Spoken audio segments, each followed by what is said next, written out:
Good afternoon, everyone.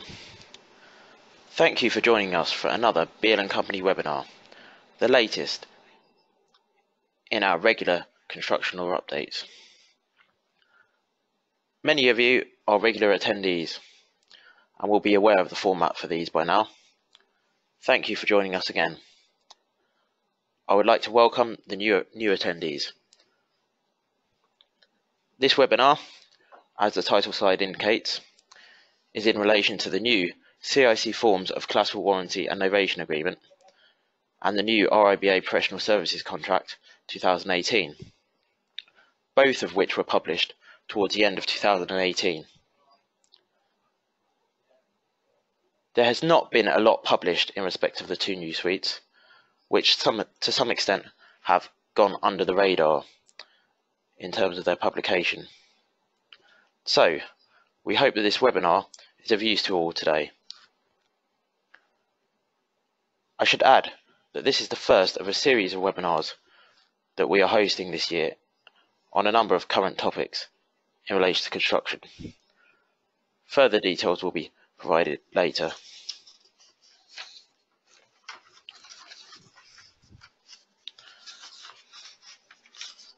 By way of an introduction to those who don't know who I am, my name is Andrew Croft, and I am a Senior Associate in the Projects and Contracts Advisory team at Beale and Company. I was involved in drafting the updated CIC forms, which I'll be talking about, and also contributed on the consultation on the RIBA Professional Services contracts, which we'll be talking about in the second part of the talk, and that was through the CIC. So, in terms of what I'm going to be discussing today, firstly, I'm going to be running through what the new CIC suite of novation agreements and collateral warranties looks like, what the key changes are to previously published suite, what new forms have been published, and our view on using those forms. I will then look at the new RIBA Professional Services Contracts 2018, have a look at what the suite looks like now, what the key changes are, the new form of Principal Designer Professional Services Contract, and some practical tips on using those forms, and then round up on my views on these new forms. So, the new CIC suite, what does it look like? The new forms are set out on the current slide, all of which, other than the final one, were published, or the final two were published in November 2018. Essentially, the CIC has updated the funder, consultant, and employer collateral warranties, which had not been updated for some time, and has also published a new form of subconsultant collateral warranty and a new form of novation agreement ab initio. The CIC is still updating the previously published switch novation agreement and possibly an associated collateral warranty to sit alongside that. And I would watch this space in terms of when that will be published. So, what are the key changes to the CIC forms? A key point and a very positive point is that the core of the majority of the forms is unchanged and remains reasonable. And for those familiar with the CIC forms, you will know that they are the only real reasonable standard forms of collateral warranties and novation that are reasonable for consultants. What updates have been made? There have been some relatively minor updates to reflect changed legislation and case law and industry changes. For example, changing the reference to the standard that determines whether deleterious, what deleterious materials are. The key changes that have been made are a new approach in respect of liability and some additional limitations of liability, and the two new forms that I mentioned, a novation agreement ab initio and a collateral warranty from the subconsultant to the client.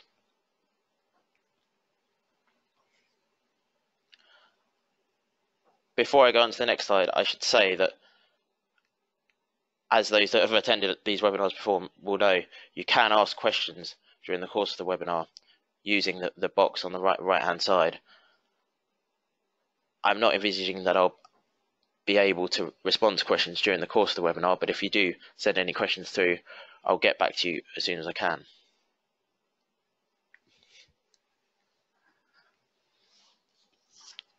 So, the main change in relation to liability in the new CIC forms is that they include a new no greater or longer lasting liability clause, essentially stating that the consultant has no greater or longer lasting liability under the collateral warranty than it would have had if the beneficiary was named as joint client under the appointment. That was included because professional indemnity insurance policies commonly include exclusions in respect of a collateral warranty which grants the beneficiary greater or longer lasting benefit than the client has under the appointment, or which exposes the consultant to greater or longer lasting liability than it has under the appointment. So that is a key clause to have in any collateral warranty. And the importance of such a clause was demonstrated in the case of Oak Apple, in which insurers try to essentially avoid cover in respect of a claim under a collateral warranty on the basis they were arguing that it exposed the consultant to greater liability than the underlying appointment. In addition, more recent case law, including in relation to the Swansea Stadium case, has highlighted that these clauses are important protection for a consultant under a collateral warranty. In that Swansea case, the court confirmed that the no greater liability clause enabled the consultant to rely on the limitation period under the underlying appointment, or it was actually a contractor in that case.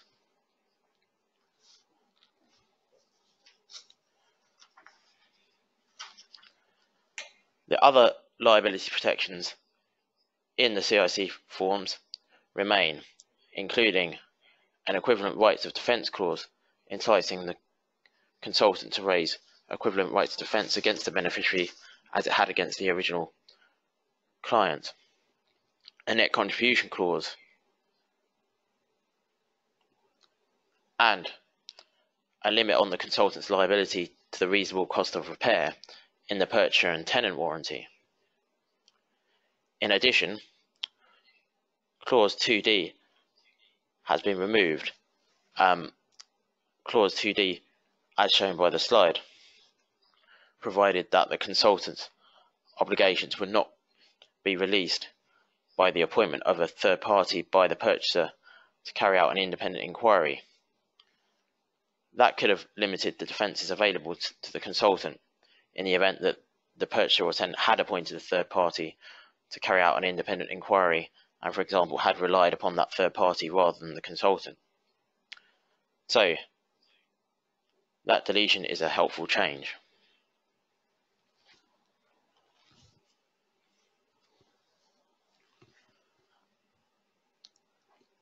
One of the major changes in the new CIC suite is the publication of a CIC Novation agreement ab initio. It can be used when the consultant is being novated to a contractor from the original client or from the original client to a different developer or other organization, for example, a different member of the same group.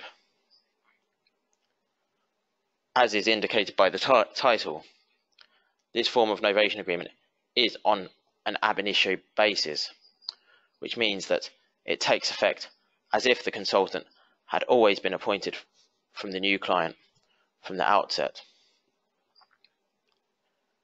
The previous CIC novation agreement, commonly referred to as the switch form, was not on an ab initio basis and deliberately only took effect from the date that the novation agreement was entered into. This is because there are some risks associated with ab initio novation. In particular, ab initio novation is in itself a legal fiction because the consultant was not appointed by the new client from the outset. It was appointed by the original client when it carried out the services for that client. And because of that,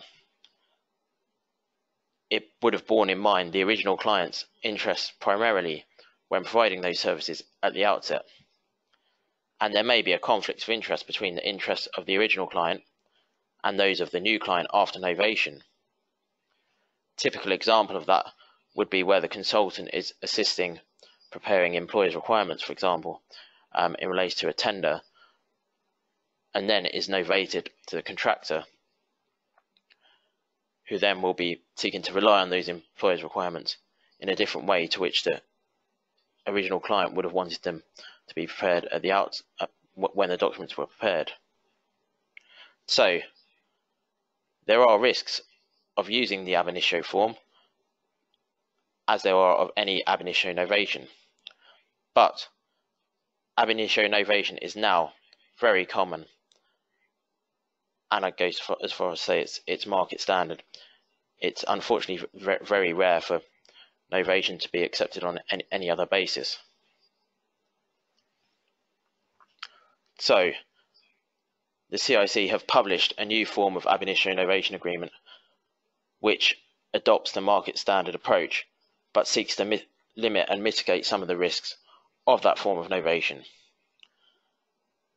And it does that by expressly stating that the consultant has no greater or longer liability as a result of the novation than it would have owed to the original client under the appointment. In addition, the CIC novation agreement ab initio expressly acknowledges that prior to the date of the novation agreement, the consultant was acting for the benefit of and on the instructions of the original client. And those two mechanisms seek to limit the risks of ab initio novation. It should be noted that the ab initio novation agreement does include what's often called a no-loss provision, essentially stating that the consultant can't argue as a defence that it's not liable because the original client wouldn't have suffered a loss when the new client has, simply because the breach occurred before the date of the novation. But that is a fairly market standard provision. Where the CIC novation agreement ab initio is used, the employer consultant collateral warranty is intended to be used with that form if the original client requires a collateral warranty from the consultant in relation to its services. And the employer consultant collateral warranty is a reasonable form of collateral warranty.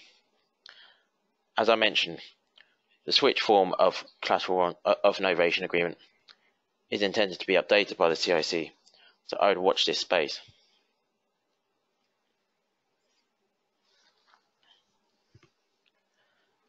So, how do you use the CIC collateral warranties and novation agreement?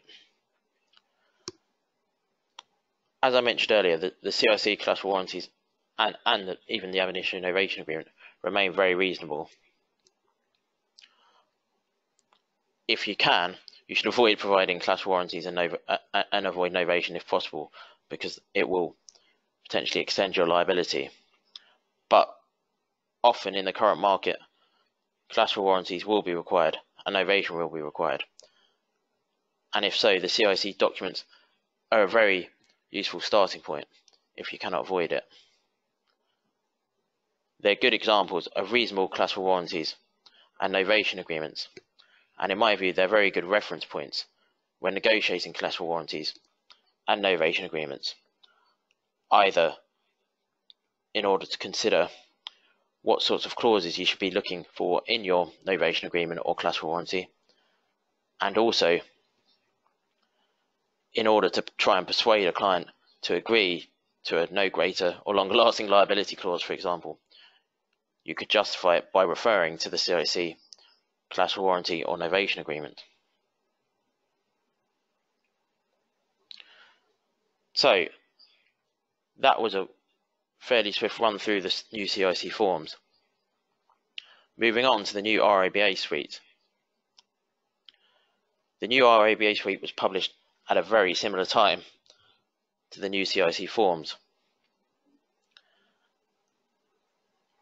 The main addition, as shown on this slide, to the new RIBA suite is the introduction of a professional services contract for use with a principal designer. Under the new suite, all the forms are described as the professional services contract. The main one that's likely to be used is the standard professional services contract, and that's what I'll focus on today. So, what are the changes in the 2018 forms from the most recent forms, which were last updated in 2012? I'm pleased to say that the core of the conditions in the 2018 forms are very similar to the 2012 forms. The updates are primarily to reflect legislation. For example, there's an obligation in relation to GDPR, changes in the market approach, and a few clarifications to the forms published in 2012. In my view, the key changes which I'll comment on today are in respect of liability, the architect's duty of care, payment, novation, collateral warranties, intellectual property, BIM, and termination. So, just looking at the new RIBA suite,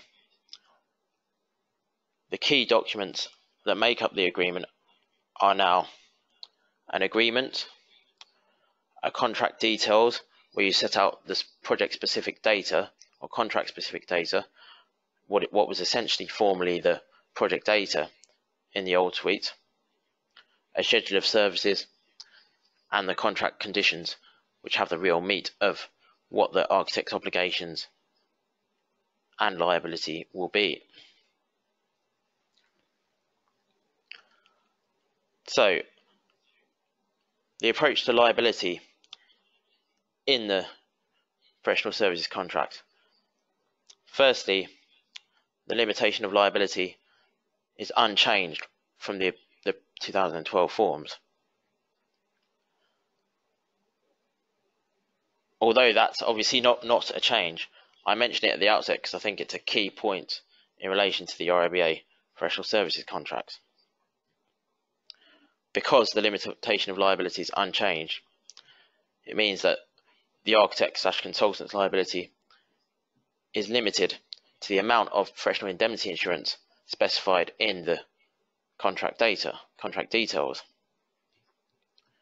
The contract details then require professional indemnity insurance on an each and every claim basis. So in my view, aggregate liability under the professional services contract remains unlimited unless you amend the form. It was something that I sought to persuade the RIBA to take a different approach on through the consultation process, but unfortunately they wouldn't change their position. But this is a key point to understand before entering into any RIBA professional services contract. On a more positive note, hopefully the net contribution clause or a net contribution clause remains in the RIBA professional services contract, and also a net contribution clause has been included in the concise and domestic forms of the agreement.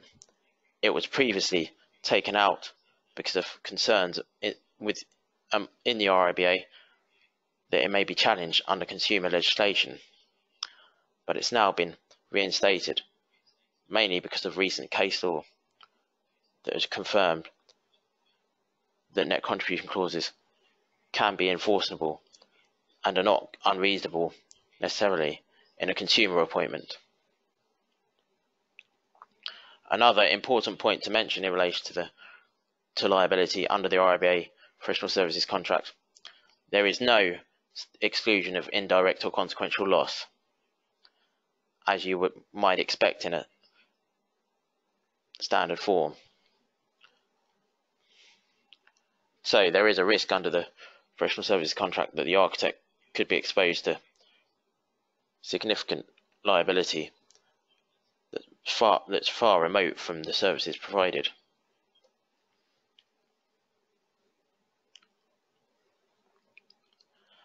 Another key area in relation to the professional services contract 2018 is the duty of care. As shown on the slide, the duty of care has increased slightly from the 2010 forms. The 2010 forms was a very simple obligation to exercise reasonable skill and care. Now, the architect/consultant is required to exercise the reasonable skill, care and diligence expected of an architect experienced in the provision of such services of a similar nature, size and complexity to the project. That is a slight increase in the duty of care, but in my view that reflects the standard market approach, and it's the form of duty of care that is commonly agreed. A really important change to the duty of care is that the duty of care in the RIBA Professional Services Contract 2018 is an overriding duty of care. By overriding duty of care, I mean, as shown in the slide, the duty of care expressly states that all other duties and obligations of the architect/consultant are deemed to be qualified by the duty of care, and that the architect/consultant has no greater duty than to exercise that reasonable skill and care and diligence. This is an increasingly common source of duty of care that we are seeing consultants request, and it's something that we recommend is included in all appointments, to be clear that all obligations are qualified by the duty of care. The reason this is important is because recent case law, in particular MC Hogarth and Eon, have highlighted the risk that if you have a duty of care and also a separate obligation, which it may either be a strict obligation or a fitness for purpose obligation even, the duty of care won't necessarily qualify the other obligation, and a court is likely to look at those two obligations and say, okay, you've agreed to two separate obligations and you have to comply with them both. So that's why it's really important that wherever possible, your duty of care in any appointment is an overriding duty of care, and that's why, in my view, this change is a very positive one for the industry.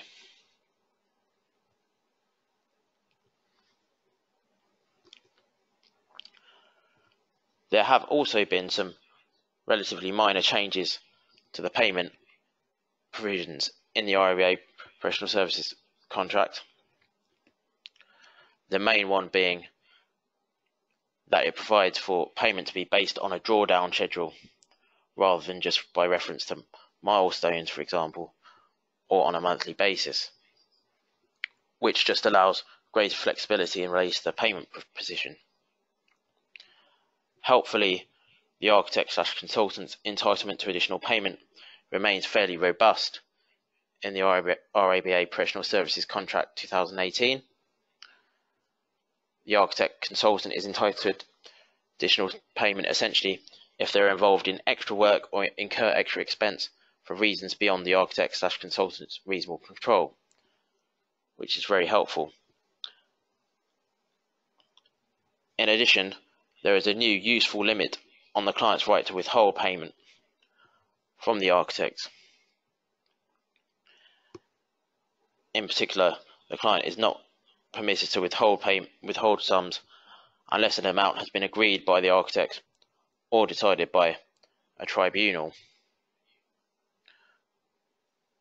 which is intended to prevent the client from exercising any right of set-off to try and avoid making payment of the client to the architect. As I said, that's a useful change. The Professional Services Contract 2018 also takes a different approach in relation to collateral warranties.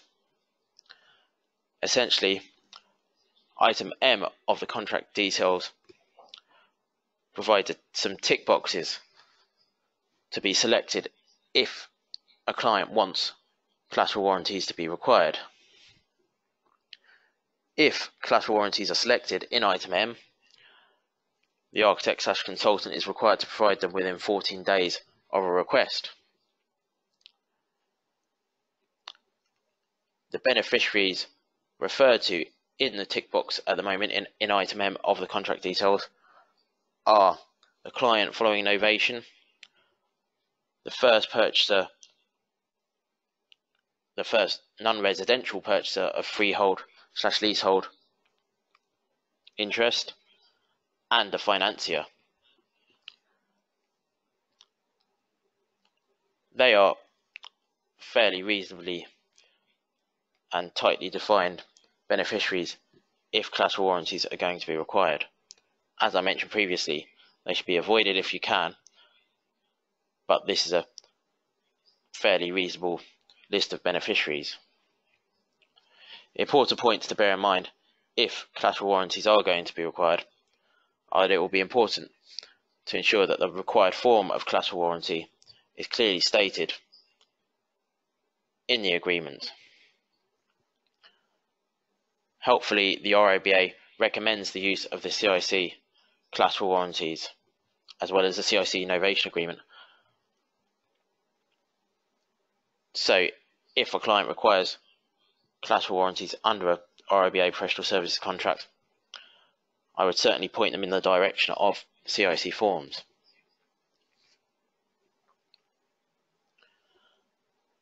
In addition to being clear in item M which beneficiaries you're going to be providing collateral warranties to, I suggest you consider including an express cap on the total number of collateral warranties you're required to provide under the appointment, or the total number of beneficiaries who are entitled to collateral warranties.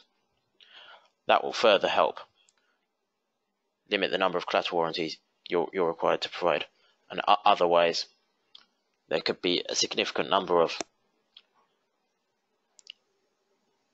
purchasers, for example, of a freehold interest or a leasehold interest on a significant residential property, for example, or on a significant commercial property. As an aside, the RIBA professional services contract does allow the client to require third-party rights as an alternative to collateral warranties. If that option is selected, it will be important to make clear, for example, in a third-party rights schedule, exactly what rights the beneficiary is going to be able to enforce under the appointment.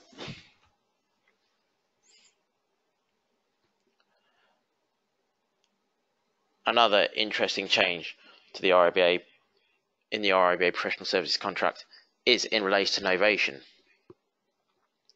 The starting point in the RIBA professional services contract is that the client may novate the appointment to a design and build contractor.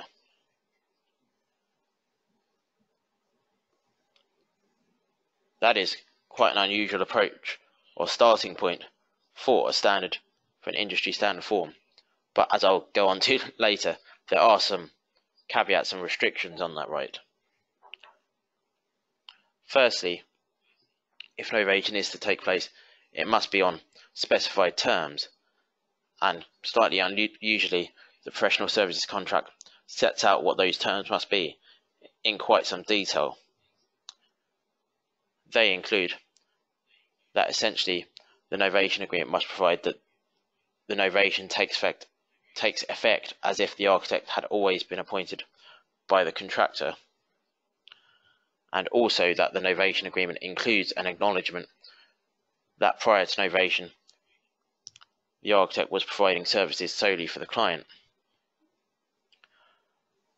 That goes very much hand in hand with the approach in the CIC ab initio agreement 2018, which I commented on previously. And it essentially means that under the RIBA professional services contract 2018, if novation is going to take place, it should be on the CIC ab initio agreement or a very similar form. That does at least provide some protection to the potential risks of novation. Another important protection in the RIBA professional services contract is that any novation is subject to the architect's agreement, and the architect is under no obligation to agree to novation and can terminate on at least 7 days' notice. This provides a useful get out for the architect from novation if a client requires novation midway through an appointment and the architect/consultant isn't prepared to be novated, perhaps because they have any objections to the new client or have previous bad experience of working for that client, or simply haven't factored novation into their services so far. This is some useful drafting, and it's an interesting approach to novation. However, it does need to be managed carefully, and those appointed under the RIBA professional services contract need to be ready to respond to any request by the client for novation midway through a project, to either refuse to agree to the form or seek to terminate. In addition, the impact of any novation on the architect's fee should be considered at the time it takes place, and also, if possible, at the outset of any appointment, perhaps by including an additional markup on the fee that will be charged if the architect is required to be novated. This is mainly because, as those who have been through the experience of novation before will be aware, following novation it is often more difficult to recover the fees than it might have been beforehand, or it may be that the new client/contractor requires significant additional services, for example by way of value engineering, which you might not be able to recover.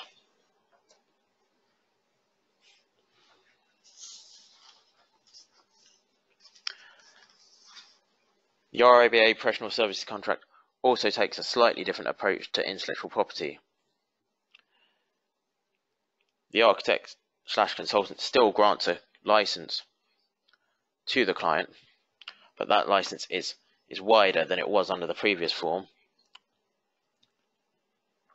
Helpfully, the architect/consultant's right to revoke the license for non-payment remains, which is perhaps slightly unusual in the current market, but it's helpful drafting.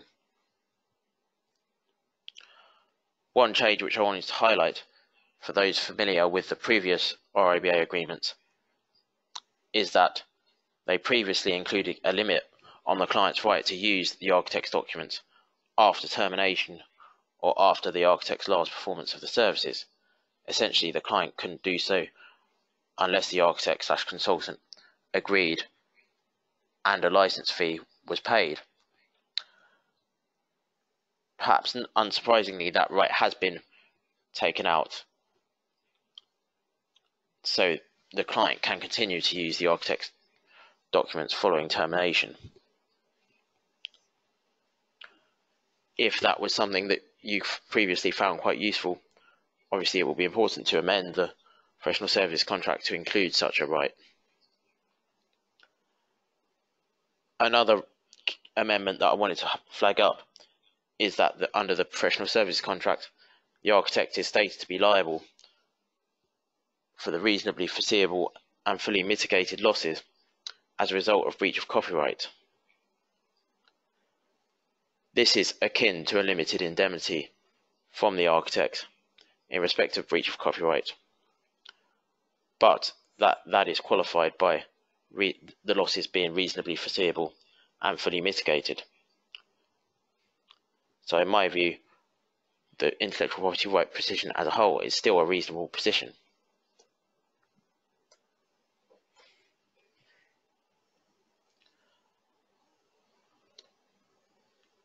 Apologies, but I couldn't get through this webinar without talking about my favourite subject, BIM, as the Beale & Company BIM specialist, and this is a relevant point in terms of the changes to the RIBA suite.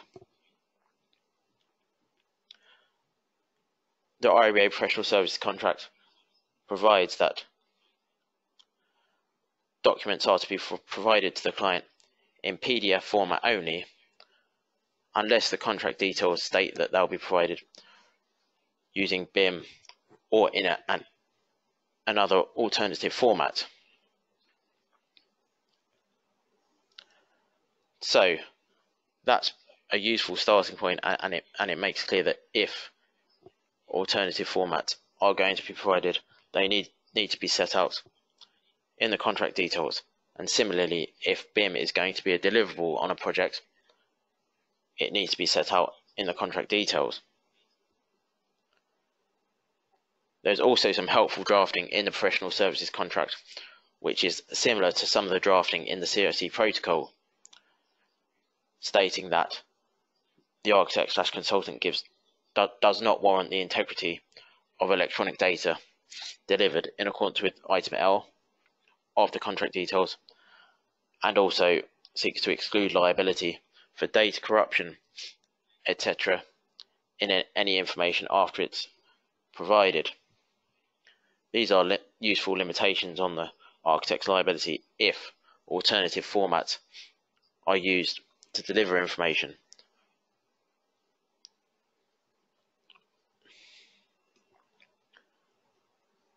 In my view, if BIM in particular is going to be a contractual requirement, however, I would recommend that you do more than simply rely on the RIBA professional services contract drafting. In addition, I would suggest that the CIC protocol or another agreed and reasonable BIM protocol is incorporated into the appointment to clearly set out what the obligations are in relation to BIM.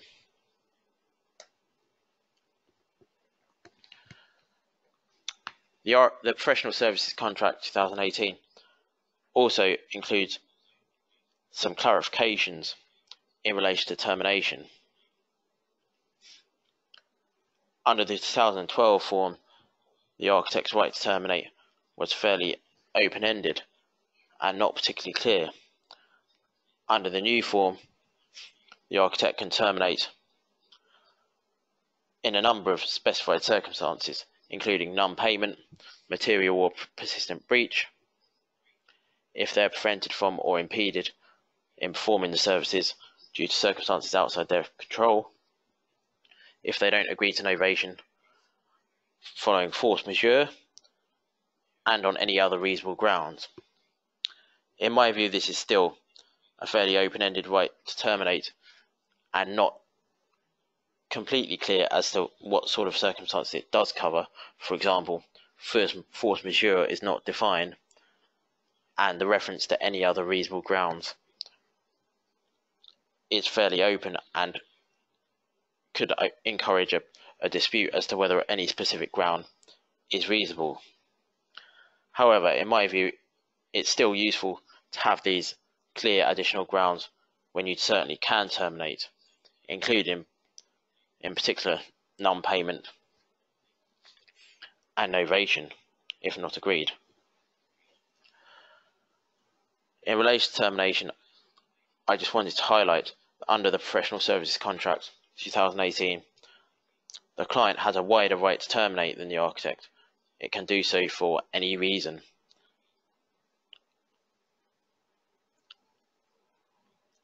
That is similar to the right under the previous forms.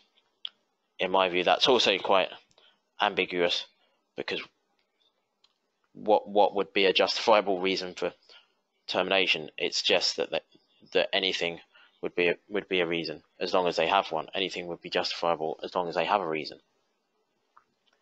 Another important point is that under the Professional Services Contract 2018, following termination, the architect is required to provide any documents prepared which have previously not been provided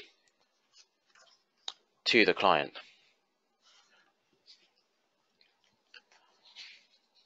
Provided that they have been paid their fee.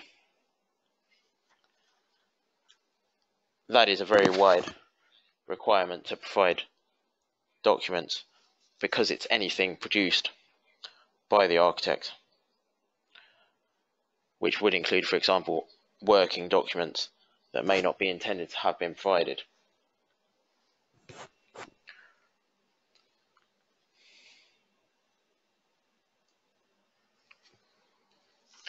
So, moving on to the new form of principal designer appointment. This is, as its name suggests, intended for the appointment of a principal designer under the CDM Regulations 2015. The RIBA, perhaps unsurprisingly, have recommended that the default choice for the principal designer role should be the architect/lead designer. It has also suggested that where the principal designer form is used, the architectural services or the other services being provided by the consultant should be under a separate and distinct professional services contract to the principal designer services, essentially to create a clear difference between the two different appointments. And I think one of the other reasons for that approach is that the principal designer role may well need to change during the course of the project, which will be much easier if there's a separate appointment. The principal designer professional services contract is very similar to the standard professional services contract. The key points to flag up are,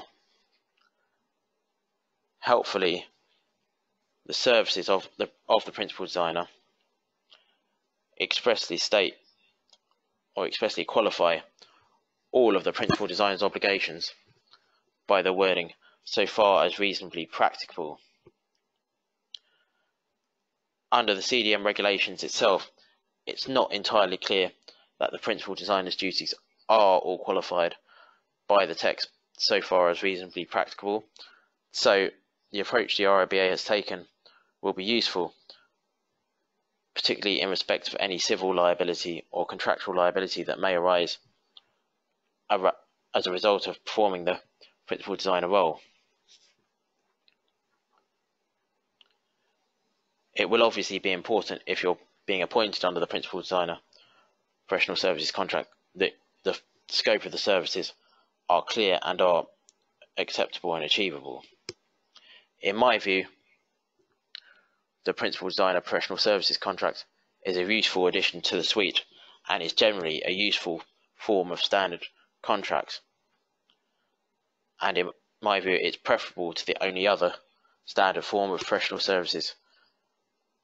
The only standard form of Principal Designer appointment that has been published, the APS form, which didn't qualify the Principal Designer's obligations in the same way. And the RIBA Principal Designer form is certainly preferable to what we see as a common approach to the role, which is just to include a passing reference to the Principal Designer role in the services without expressly setting out what that role is or what the services are that are required.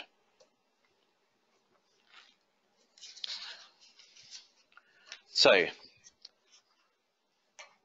how can you use the RIBA Professional Services Contract 2018?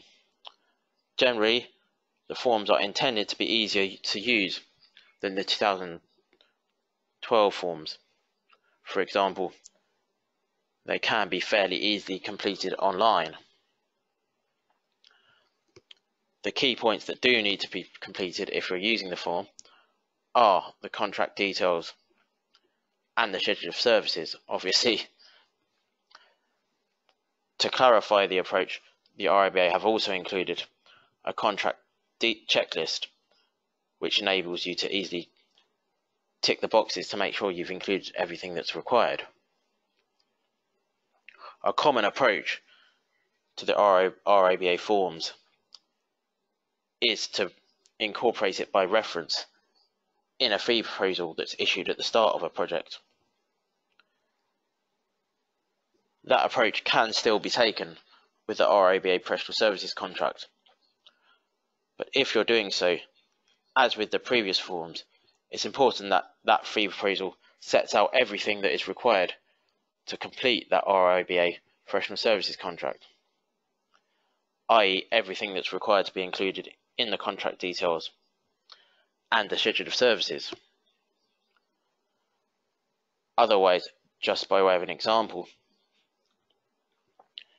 if you simply incorporate or refer to the RIBA Professional Services contract, but don't set out the required level of professional indemnity insurance, that would mean that the architect/consultant's liability under the contract will be completely unlimited, and you wouldn't even be able to rely on the per claim limit of liability that's included in the RIBA Professional Services contract as a matter of course. And on a related point, when using the Professional Services contract, I would recommend that you consider or suggest that you consider amendments to the form, in particular in respect of liability, such as the limit of liability and the exclusion of indirect and consequential loss, to make sure that all your key risks are limited and covered under your form of appointment. So that was a fairly prompt whiz through both the CIC forms and the new RIBA Professional Services contracts. In my view, they are both reasonable standard forms, or both reasonable suites of standard forms. And we are very pleased to have contributed to the document. In particular, I think it is very useful to have the CIC forms referred to in the RIBA Professional Services contract. And that will hopefully encourage increased uptake of the CIC forms. The CIC forms, amongst other things, are a very useful reference point when negotiating collateral warranties and novation agreements, and set a good benchmark as to what a reasonable collateral warranty and ab initio novation agreement might look like. The RIBA Professional Services Contracts 2018 includes some very useful additional drafting, in particular in relation to the overriding duty of care, which will hopefully encourage architects and other consultants to be able to agree overriding duty of cares going forward. However, as I've commented, it is very important that you consider the liability position under the RIBA professional services contracts and any other appropriate amendments very carefully before using the forms.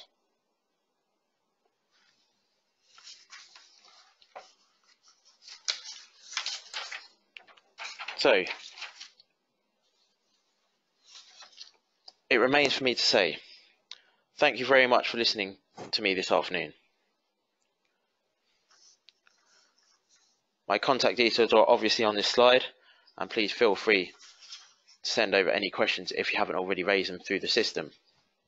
As I mentioned, we do have a number of further webinars coming up over the next few months, including in relation to alliancing, arbitration, and payment.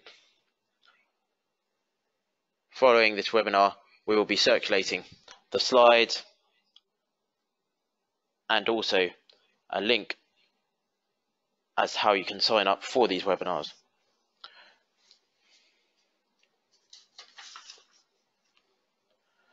I hope that you have found this webinar useful, and thank you again for listening.